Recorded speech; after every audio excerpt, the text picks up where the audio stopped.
ಇವತ್ತು ನಾನು ಫೋರೆಮ್ ಮಾಲಲ್ಲಿದ್ದೀನಿ with my kids. ಹುಡುಕ್ತಾ ಇದ್ದೀನಿ ಎಲ್ಲಿದ್ದಾರೆ ಅಂತ.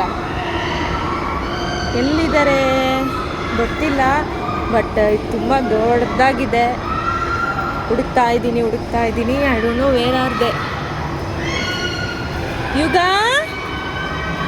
ತೇಜಲ್, ನನ್ನ ಹಸ್ಬೆಂಡ್ ಇದ್ದಾರೆ ಅವ್ರ ಜೊತೆ. ಬಟ್ ಅಂದರೂ ಸ್ವಲ್ಪ ಭಯ, ಎಲ್ಲೆಲ್ಲಿದ್ದಾರೆ, ಎಲ್ಲೆಲ್ಲಿ ಹೋಗ್ಬಿಡ್ತಾರೆ ಅಂತ ಭಯ ನನಗೆ. ನೋಡಿ ಕಿಡ್ಸ್ ಎಲ್ಲ ಆಟ ಆಡ್ತಾ ಇದ್ದಾರೆ. ಇಂಡಿಪೆಂಡೆನ್ಸ್ ಡೇ ಅಂತ ಸ್ವಲ್ಪ ಮಕ್ಕಳು ಕಮ್ಮಿ ಇದ್ದಾರೆ, but every one are enjoying. ಇರೋರೆಲ್ಲ ಎಂಜಾಯ್ ಮಾಡ್ತಾ ಇದ್ದಾರೆ. ಬರ್ತಾ ಇದ್ದಾರೆ, ಅಲ್ಲಿದ್ದಾರೆ ನನ್ನ ಮಕ್ಕಳು. ಊರಲ್ಲ. ನೆಕ್ಸ್ಟ್ ಇಸ್ ಮೈ ಸನ್. ಬಂದ ನಾಟಿ ಫೆಲೋ ಬಂದ. ಏಸ್ ಬಂದ. ನೆಕ್ಸ್ಟ್ ಬಂದ್ಲು. ನನ್ನ ಮಗಳಲ್ಲ, ಬೇರೆ ನನ್ನ ಮಗಳು ಯಾಕೋ ವಾಪಸ್ ಹೊರಟೋದ್ಲು. ಓಕೆ, ನೋಡೋಣ ಬರ್ತಾಳ ಅಂತ.